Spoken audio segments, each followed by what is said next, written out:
Education के एक धमाकेदार वीडियो में आपका स्वागत है। फाइनली क्लास 10th के बच्चों का बहुत ही ज़्यादा मैसेज था कि सर आईटी का भी कुछ है क्या कंटेंट। अरे क्यों नहीं है यार। आईटी का एक ऐसा तगड़ा कंटेंट है जहां से मध्य प्रदेश के सभी स्कूल में पूरे के पूरे क्वेश्चन आने की संभावना है। आपको पता है आईटी का नया ब्लूप्रिंट जारी नहीं हुआ है, ना तो नया क्वेश्चन बैंक जारी हुआ है। ये थोड़ी गड़बड़ी की है एमपी बोर्ड, इस चीज़ को मैं भी समझता हूँ। लेकिन जो पुराना क्वेश्चन बैंक है और जो पुराना ब्लूप्रिंट है उसी के आधार पर आपके स्कूल के शिक्षक पेपर बनाना चालू कर दिए हैं। तो मैंने भी सोचा कि क्यों ना उसी ब्लूप्रिंट को फॉलो करें और हम भी आपके सामने प्रैक्टिस सेट लेकर के आए। एंड फाइनली अब तुम्हारे सामने प्रेजेंट है प्रैक्टिस सेट आईटी का या फिर आईटीईएस का। इंफॉर्मेशन टेक्नोलॉजी में कौन कौन से क्वेश्चन पूछेंगे उसको सब कुछ कवर करेंगे विथ सॉल्यूशन। पूरे 100 नंबर का पेपर रहेगा ना, तो 100 नंबर का यहां पर हम भी कवर कर लेंगे। समय 3 घंटे, लेकिन हम 10 मिनट में कवर करेंगे। और आप अगर इसे पढ़ लोगे तो आधे घंटे में आप पेपर में कवर कर दोगे। हमारा यहाँ पर इंस्ट्रक्शन मौजूद है, ध्यान से पढ़ लेना है। जैसे सभी प्रश्न को हल करना अनिवार्य है, 1 से 5 तक वस्तुनिष्ठ क्वेश्चन एंड वेरियस प्रकार के इंस्ट्रक्शन मौजूद हैं। आई थिंक इसे 4 तक रहेगा वस्तुनिष्ठ क्वेश्चन, ठीक है। यहाँ पर थोड़ी प्रिंट मिस्टेक है। तो चलो भाई आगे बढ़ते हैं और फटाफट सारे क्वेश्चंस को हम कवर अप करते हैं। ठीक, पहला नंबर कहता है कि सही विकल्प को चुनकर लिखो। इसमें पहला नंबर कहता है कि राइटर में स्टाइल मेनू काम करने के लिए विकल्प प्रदान करता है। तो कौन सा विकल्प प्रदान करता है? तो यहाँ पर पैरा स्टाइल हो जाएगा, पेज स्टाइल हो जाएगा, फ्रेम स्टाइल हो जाएगा एंड उपरोक्त सभी। तो इसका सही आंसर होगा ऑप्शन नंबर डी, उपरोक्त सभी इज करेक्ट आंसर। आगे बढ़ते हैं। नेक्स्ट क्वेश्चन कहता है कि निम्नलिखित में से कौन सी इमेज फाइल का सही एक्सटेंशन नहीं है। मतलब फोटो जो रखते हैं ना अपने फोन में, तो किसमें कभी फोटो नहीं हो सकता। तो कभी भी फोटो आपका डीओटी मतलब डॉट में नहीं हो सकता, ठीक है। हमेशा जीआईएफ में रहता है फोटो। और जेपीईजी में देखे होगे, लैपटॉप में जितनी भी फोटो रहती है जेपीईजी में रहते हैं। जो हम लोग थंबनेल अपलोड करते हैं ना यूट्यूब में, वो पीएनजी में रहता है। और जीआईएफ क्या है? फोटो कई सारी फोटो का समूह होता है जीआईएफ, ठीक। लेकिन डीओटी में कुछ नहीं होता भाई। नेक्स्ट हमारा तीसरा नंबर कहता है कि इमेज टूलबार के लिए एक उपकरण प्रदान नहीं करता। कौन सा उपकरण प्रदान नहीं करता है? तो इसका सही आंसर आपको लिखना है option number C, copyright. Image toolbar के लिए कोई कॉपीराइट नहीं लगता। मतलब आपकी इमेज के लिए कोई कॉपीराइट नहीं लगेगा। पीडीएफ मैं अगर तुम्हारा डाल दूंगा तुम कॉपीराइट दे सकते हो हर एक चीज का, लेकिन इमेज के लिए कॉपीराइट नहीं होता। हाँ, फिल्टरिंग होता है, उसे तुम साफ कर सकते हो, क्रॉपिंग काट सकते हो, फ्लिपिंग कर सकते हो। फ्लिप मतलब होता है टेढ़ा मेढ़ा करना।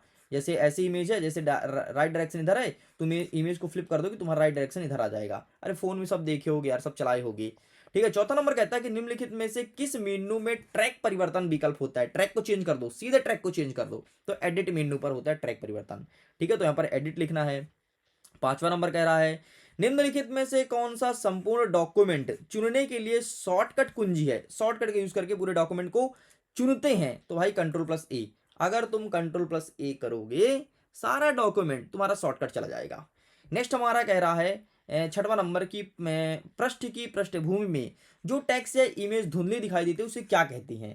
तो इसका सही आंसर लिखना है वाटरमार्क, है ना। वो पीछे लिखा होता है ना वाटरमार्क। जैसे अभी मैंने लगाना बंद कर दिया, पहले मैं भी लगाता था, तो पीछे लिखा होता था मिडिल एजुकेशन, है ना, हल्का सा एकदम वाटरमार्क, उसे कहते हैं वाटरमार्क।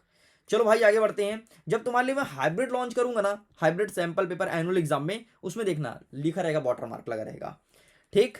हमारा प्रश्न क्रमांक 2 कह रहा है कि रिक्त स्थान की पूर्ति कीजिए। पहला नंबर कहता है कि स्टाइल विशेष रूप से डैश डैश डैश उपयोगी है।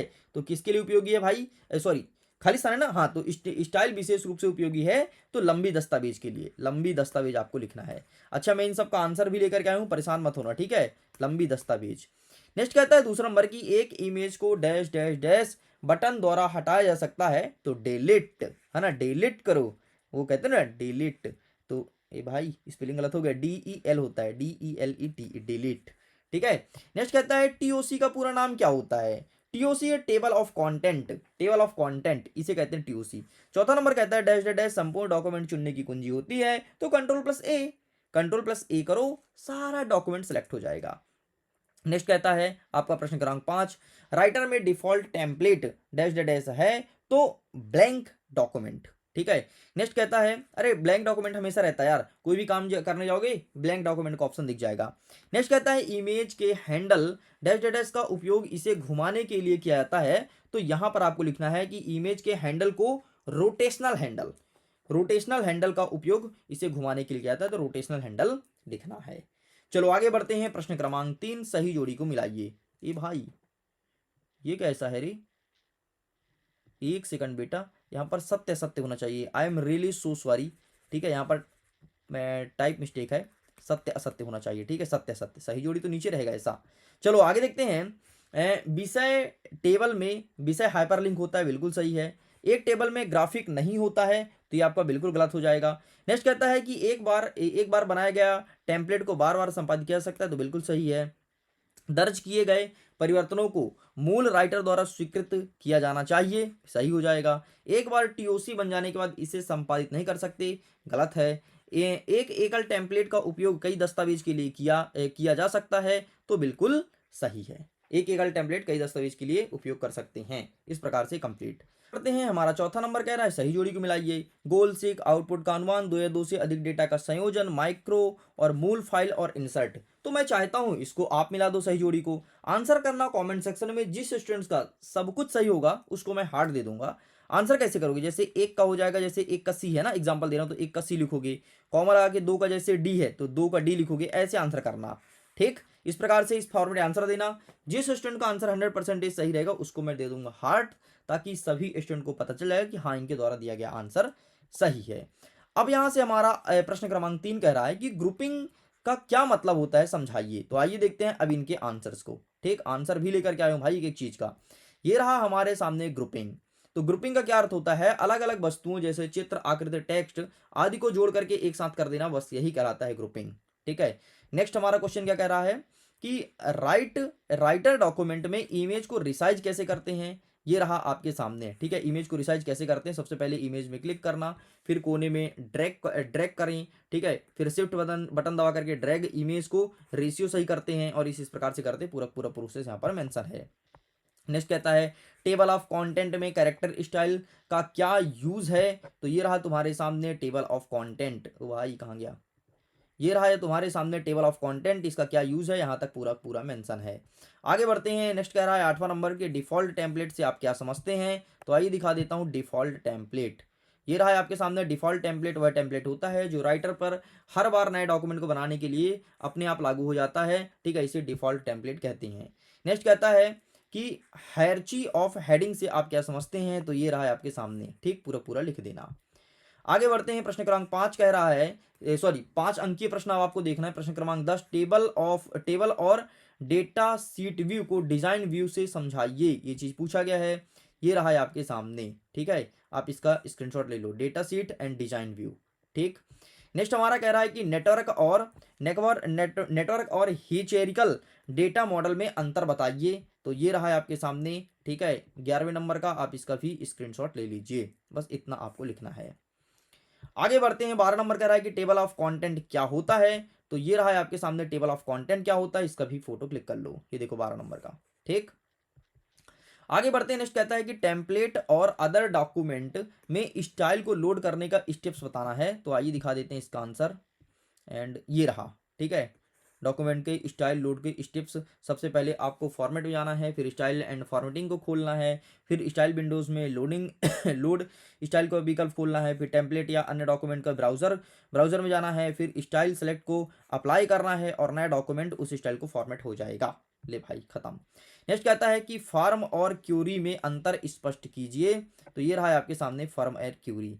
ठीक है, ये रहा फॉर्म, कुछ एंट्री और डेटा अपडेट के लिए उपयोग किया जाता है, उपयोगकर्ता फ्रेंडली इंटरफेस होता है, एंड क्वेरी ये रहा तुम्हारे सामने, इतना लिखना है। आगे बढ़ते हैं। 15 नंबर कहता है कि एक डेटाबेस में एक तालिका से संबंधित लाभ बताना है। तो ये रहा आपके सामने डेटाबेस में तालिका संबंधित लाभ। ठीक है, तो ये तुम्हें लिखना है, तो आप इसका भी फोटो क्लिक कर लो। ठीक है, नेक्स्ट हमारा कह रहा है 7 अंकीय प्रश्न।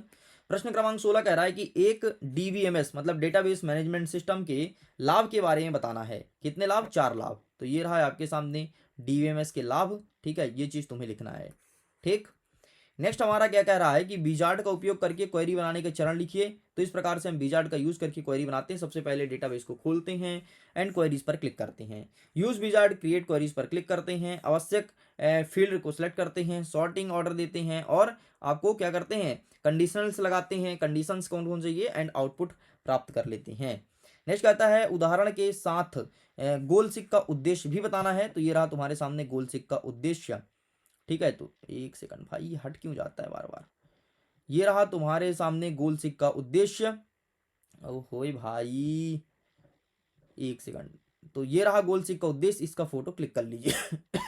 ठीक है, चलो आगे बढ़ते हैं। नेक्स्ट कह रहा है हमारा 19 नंबर कि 6 डेटा को कंसोलिडेटेड के चरण लिखिए। ठीक है, 6 डेटा मतलब होता है जो डेटा नष्ट हो गया है। ठीक, तो उसे कहते हैं 6 डेटा। यहाँ पर थोड़ी अलग तरीके से लिख दिया है। तो ये 6 डेटा को कंसोलिडेट का लिस्ट बताना है। तो 1 सेकंड, ये रहा। ठीक है, फंक्शंस में जाना है। एक सेकंड यार, कुछ यहाँ पर गड़बड़ी हो रहा है। ठीक है, एक काम करो, आगे के आंसर्स को मैं दिखा दूंगा पीडीएफ के थ्रू। पीडीएफ को डाउनलोड करने का लिंक डिस्क्रिप्शन बॉक्स में, मैं प्रॉपर दिखा नहीं पा रहा हूँ, कुछ टेक्निकल इशू हो रहा है। तो पीडीएफ का लिंक दिया है वीडियो को डिस्क्रिप्शन बॉक्स में, तो क्वेश्चन पेपर विद सोल्यूशन का डाउनलोड कर लेना। ठीक है, हम देखते हैं 20वां नंबर, सब टोटल और वाइट इन फंक्शन के बीच अंतर बताना है। तो ये रहा आपके सामने सब टोटल और वाइट इन फंक्शन के बीच अंतर। तो आप इसका फोटो क्लिक कर लो। ठीक है, ये रहा। चलो, तो इस प्रकार से अगर ये वीडियो पसंद आए तो वीडियो को लाइक करिएगा, मित्रों तक शेयर जरूर कीजिएगा। पहली बार आए हैं तो चैनल को सब्सक्राइब करके रखना। वार्षिक में हम फोड़ेंगे, हम लेकर के आएंगे आपके लिए हाइब्रिड सैंपल पेपर और धमाका मचाएगा। पिछले साल हाइब्रिड सैंपल पेपर इतना फोड़ा है, इतना फोड़ा है, इतना फोड़ा है कि एमपी बोर्ड के 4 से 5 टॉपर यहीं से निकले हाइब्रिड से, है ना। देख सकते हो, सब कुछ यूट्यूब चैनल पर डाला हुआ है। अगर तुम्हें भी बोर्ड एग्जाम में फोड़ना है तो जुड़ जाओ, अभी से सब्सक्राइब करके रखो और घंटी जरूर दबा लेना बगल में होगा तो, ताकि लेटेस्ट वीडियो का नोटिफिकेशन तुम तक पहुंचते रहे। वीडियो को एंड करता हूँ। Thanks for watching, bye bye.